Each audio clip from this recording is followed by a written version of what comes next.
Former President Bill Clinton is kicking off day 2 of the Democratic National Convention, but people are still buzzing about last night's event where former First Lady Michelle Obama made a moral case against President Trump. Senator Bernie Sanders, plus former Ohio GOP Governor John Kasich, and a trio of other former top Republicans also spoke at the convention. Our Washington correspondent Jessica Smith joins us now. Jess, certainly a different kind of convention, no pomp and circumstance because it had to be virtual, but did it have the impact it needed to have for the Democratic Party?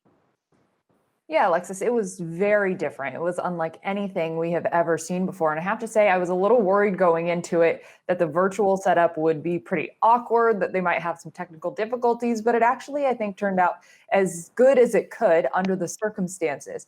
You did hear from people like Senator Bernie Sanders and former First Lady Michelle Obama. Senator Sanders really made the case to his very progressive supporters that they need to support the Biden-Harris ticket in order to make the kind of changes that they'd like to see. Former First Lady Michelle Obama really made she had a blistering rebuke of President Trump. She told Americans they needed to vote like their lives depended on it. Let's watch. Let me be as honest and clear as I possibly can.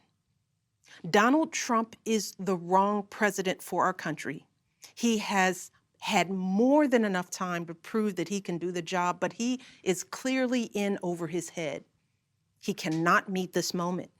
He simply cannot be who we need him to be for us. It is what it is.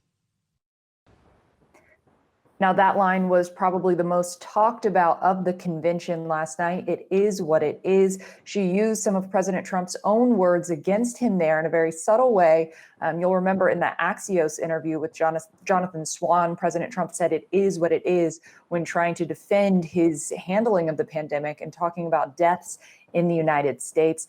So again, that was probably the most talked about line that we heard last night. We'll see if we get any other buzzy speeches tonight. I'm sure there will be as we hear from rising stars and some other big names in the Democratic Party.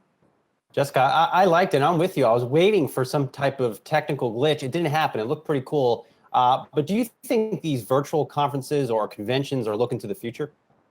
You know, it might be. I talked to a few people who follow this really closely, who have watched conventions and been involved with them for years. And they told me that this might force the parties to really think outside the box when it comes to 2024. Really, the conventions haven't been all of that exciting for the past 50 years. We've known who the nominees are going to be going into this.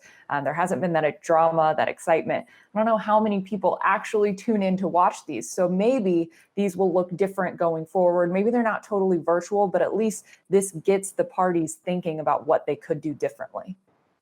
Yeah, there was a tiny technical glitch with South Carolina's congressman, but he quickly recovered. So I think overall, pretty big event to have to stage virtually. They did a pretty good job. All right, thanks a lot, Jessica Smith. Hey investors, Zach Guzman here. Are you interested in learning more about the markets and getting the latest financial news? Well, then click right here to subscribe to our Yahoo Finance YouTube channel.